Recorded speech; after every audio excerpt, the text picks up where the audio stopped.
Bonjour messieurs, dames, bienvenue dans ma vidéo quand un monteur en informatique vous parle. Alors avant de commencer, nous sommes le 31/08/2018 et cette vidéo est faite sans aucun a priori sur qui que ce soit. C'est juste pour faire le point avec vous sur les choses que vous avez à savoir en informatique. Je me suis servi de la vidéo de Electronic Arts quand un type vous parle d'informatique pour saisir le travail d'amateur et en parler avec vous. Et ensuite, faire un travail semi-professionnel sur mes connaissances et ce que j'ai appris et les utiliser au sein de ce tutoriel pour que vous ne vous plantiez pas en regardant un tutoriel par exemple. Alors, on va commencer. 1. L'alcool et l'informatique. Bon. Faut voir le nombre de conneries que j'ai vu faire avec une bonbonne d'alcool sur Internet. C'est monumental. Alors, l'alcool qu'il soit l'isopahénique ou autre, c'est-à-dire l'alcool à 90 acheté en supermarché, fusille le vernis, endommage les résines, endommage les plastiques, baisse la vitesse de transfert de l'information sur la barrette mémoire, par exemple, et la fait chauffer. Alors imaginez un peu sur la carte mère ou sur le support d'un processeur, ce que ça donne. Ça diminue par 3 la durée de vie de votre matériel.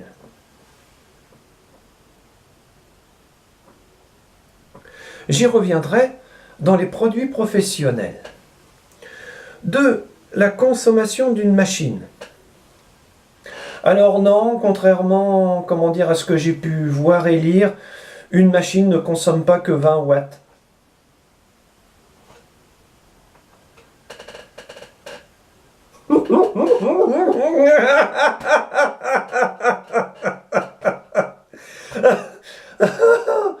Le rêve de tout ingénieur, messieurs, dames. Mais pourquoi pas leur coller une éolienne dans le cul? Comme ça, on est sûr au moins de pouvoir faire fonctionner la machine. Non, non, non, non, non. J'ai toujours pensé qu'il y avait une limite à la connerie humaine. Mais là, on a dépassé un stade sur Internet où on dit tout et n'importe quoi. Alors, 300... Comment dire? De 300 que je dise pas de conneries, moi, ça dépend de la machine en réalité, du matériel que vous avez dedans. La machine que je vais vous présenter consomme une moyenne de, que je dise pas de conneries,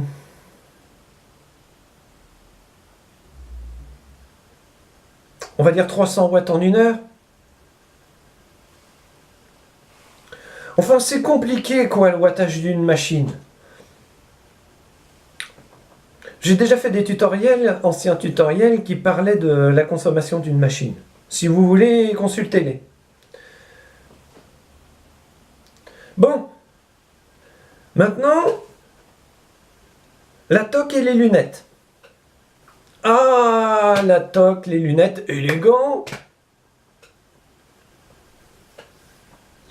Je vous explique. Vos cheveux sont gras.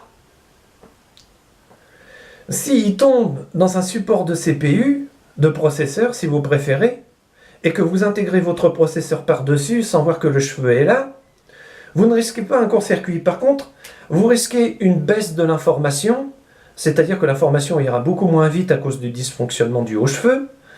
Ensuite, si le cheveu touche plusieurs des picots ou des points, ça dépend de votre type de processeur, si c'est un Intel ou un AMD, alors là, oui, vous risquez un court-circuit.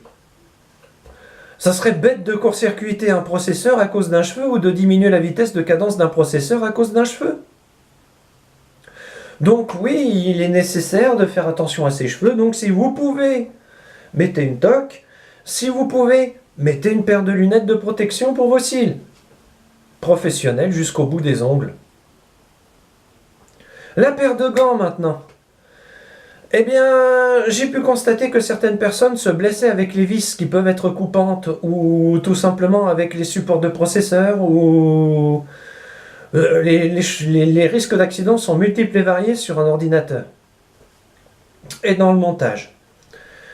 Alors, une simple paire de gants peut vous aider à ne pas vous blesser. Il existe des gants antistatiques et des gants en plastique, vinyliques. C'est très pratique. Et ça permet de ne pas laisser un bout de peau, parce qu'on marche au micro. Ça vous permet de ne pas laisser un bout de peau ou de graisse ou quoi que ce soit sur l'élément que vous manipulez, comme un processeur, une barre mémoire ou autre. Parce que par accident, vous pouvez toucher le socket. Donc, le bout de peau ou le sang ou la graisse laissée peuvent diminuer la vitesse de transfert de l'information. Ou tout simplement créer une surchauffe ou une chauffe qui mènerait à la fin de vie de l'élément. Professionnel jusqu'au bout des ongles. Alors 4. Le lait...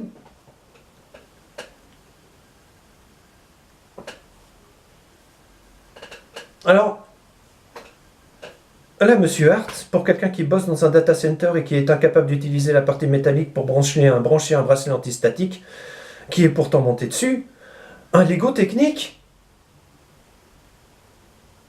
Donc, c'est parce que c'est forcément le bon trou que ça rentre dedans, ma pauvre Lucette. Oh, ouais, monsieur, dame, hein? Non.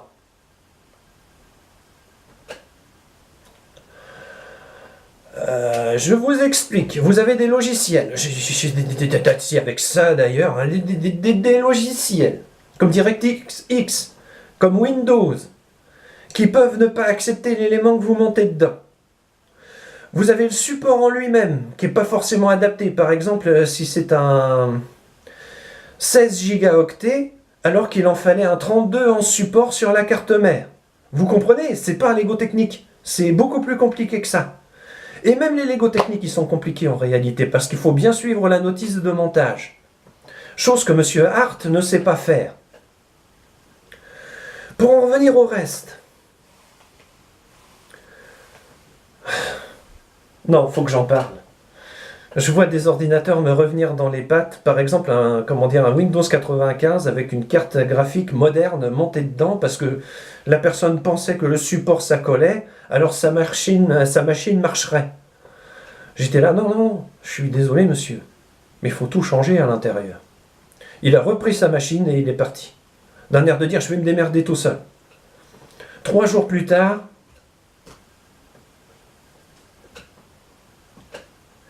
donc, faites toujours attention à ce que vous entendez sur Internet. C'est pas forcément parce que c'est le bon support et que ça rentre dedans que ça fonctionnera.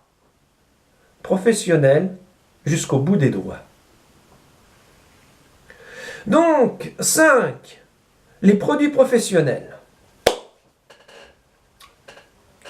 Alors là, je dois dire que c'était le pompon, mais plusieurs internautes me sont tombés dessus à cause des produits professionnels. J'utilise de la Dacomex 3 en 1. Il utilise un résidu pétrolier pour désoxyder les supports, nettoyer les supports, laisser une couche de protection et améliorer la vitesse de transfert de l'information. Ensuite, vous avez des cleans antistatiques en boîte. Renseignez-vous sur Google sur ce que c'est. Vous savez, ça mange pas de pain Google, hein. Voilà, et vous avez du matériel professionnel. Comme ces pinceaux, par exemple. Vous avez des petits pinceaux. Pour nettoyer votre machine au mieux. Et préparez toujours au montage vos supports. Enlevez toujours la poussière. La poussière n'est peut-être pas conductrice, contrairement à ce que j'ai pu dire, mais j'avais dit que je n'avais pas tout dit. Mais elle peut baisser la vitesse de transfert de l'information et nuire au bon fonctionnement du matériel que vous installez. Vérifiez vous-même ce que je dis sur Internet. 6. Le câblage de la machine. Ah, le câblage de la machine. Alors là, monsieur Hart, vous me décevez. Ah, là, je suis déçu. Mais c'est pas grave.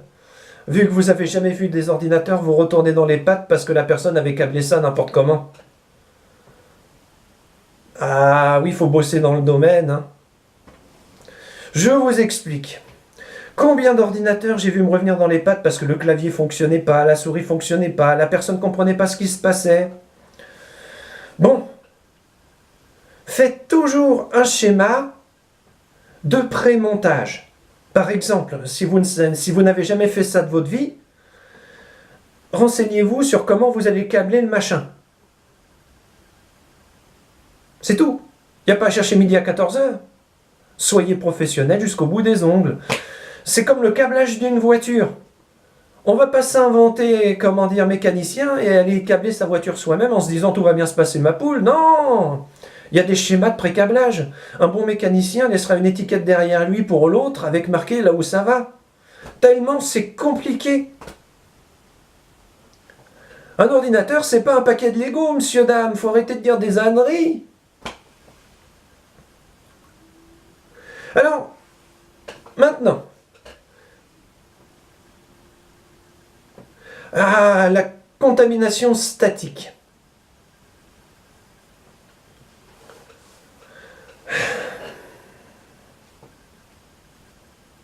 Il y a certains internautes, je me demande pourquoi on fait du matériel professionnel si vous êtes incapable de les utiliser et de savoir comment ça fonctionne et de vous être renseigné avant d'avoir fait un tutoriel sur le montage en informatique.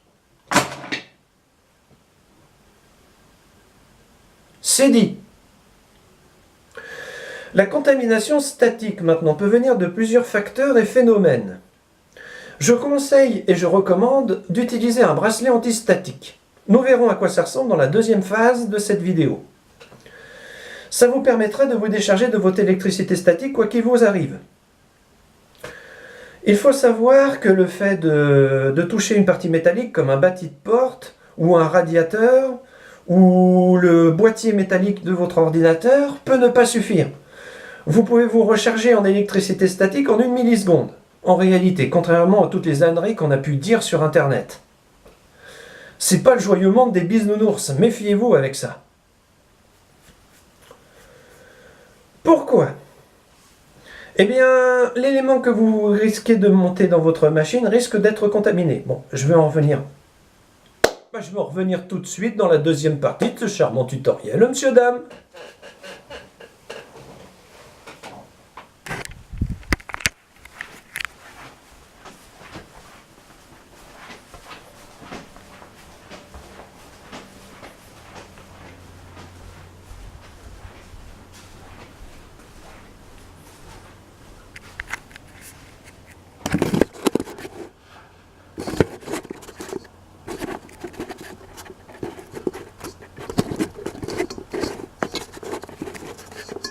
Donc, là vous avez un ordinateur.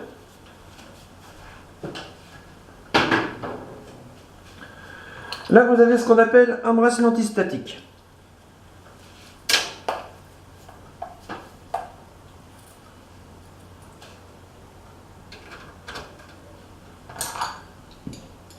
Vous utilisez, si vous le pouvez, 2 tournevis isolés non magnétiques. Il existe du matériel magnétique pour aller ramasser les vis que vous pouvez laisser tomber dans votre boîtier. Mais évitez les gros tournevis avec un manchon aimanté. Ça, c'est une prise ESD. Prise de terre, si vous préférez.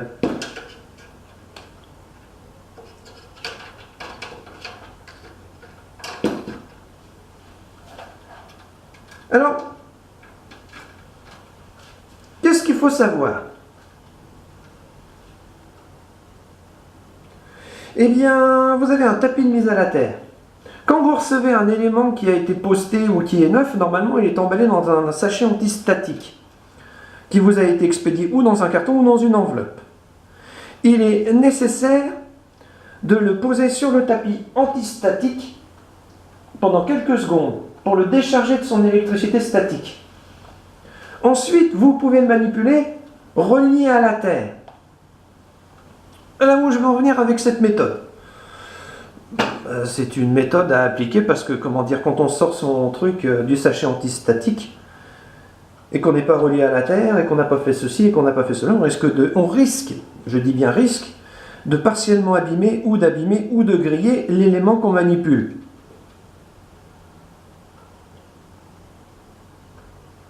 Renseignez-vous sur Internet sur ce qu'est un bracelet antistatique, un tapis de mise à la terre et une prise USB. Vous verrez que je n'invente rien. Je n'en ai pas besoin. Pour les contaminations statiques maintenant. Plusieurs facteurs rentrent en ligne de compte. Comme je vous l'ai dit, on peut se recharger en quelques secondes. Il y a le climat ambiant, c'est-à-dire la météo, si vous préférez, qui est assez dangereuse statistiquement. Il y a l'humidité de l'air, il y a la friction. Si, comment dire, par exemple, le sachet antistatique ou le matériel que vous manipulez a été frictionné, vous risquez, en le touchant sans être lié à la terre, de vous recharger statistiquement et de griller l'élément que vous manipulez. Zzz, paf. Référez-vous à mes anciens tutoriels. Pour la Dacomex, référez-vous à mes anciens tutoriels. Pour les cleans antistatiques, référez-vous à mes anciens tutoriels. Par contre, pour les barres mémoire, vous ne pouvez pas le faire. Ça fait comme le premier, truc que j'ai fait au sujet de l'électricité statique, j'ai vendu. Donc, combien consomme une machine?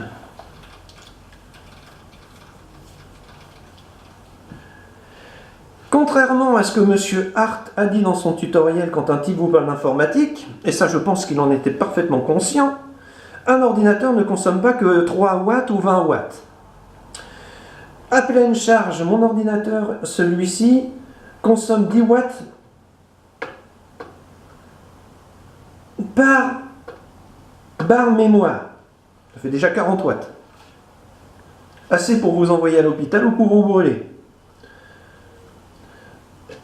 110 watts de processeur.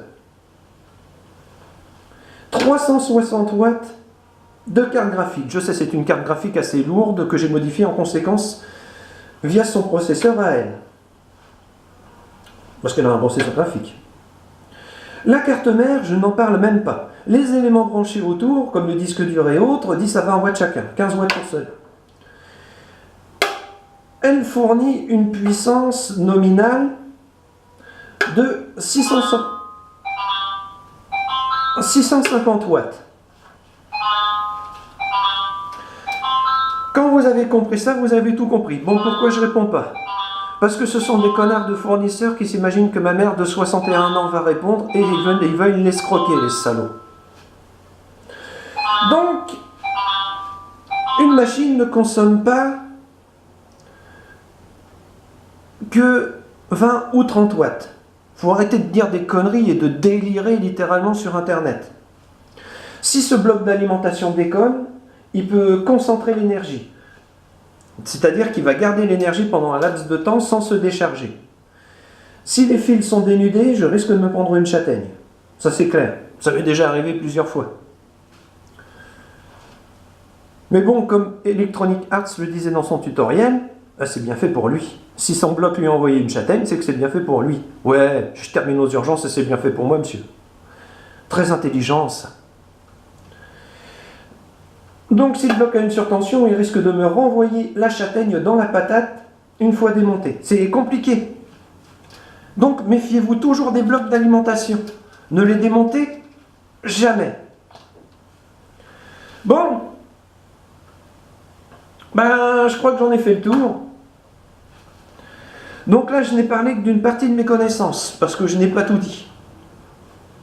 En vous souhaitant la bonne journée et la bonne interprétation de ce tutoriel,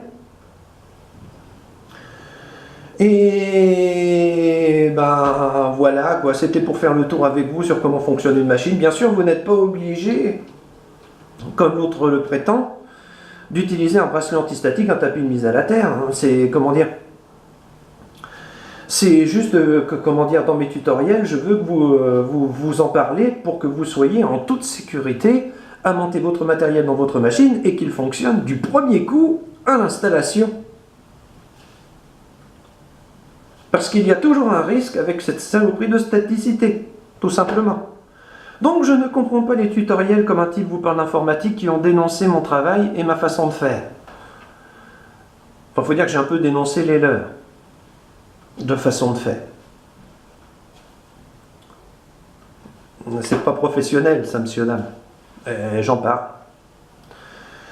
Alors, en vous souhaitant la bonne journée et la bonne interprétation de ce tutoriel, et si vous n'avez pas aimé si vous n'aimez pas ma chaîne, changez de chaîne. Au revoir, messieurs, dames. Et quand vous manipulez votre machine, débranchez-la de tout support, mettez-la à plat et ouvrez le panneau. C'est le b.a.-ba. Après avoir mis l'UO sur 0. Ça peut sembler idiot, mais c'est important pour la décharge du bloc. C'est pas un simple interrupteur collé sur une alimentation, si vous voulez. Et quand vous la reconnectez, mettez l'UO sur 1. Tout simplement. Donc, en vous souhaitant la bonne journée et la bonne interruption. Je pourrais parler informatique pendant des heures, mais je ne le ferai pas. C'était ma réponse à quand un type vous parle d'informatique. Sans haine, sans violence. Au revoir, messieurs, dames.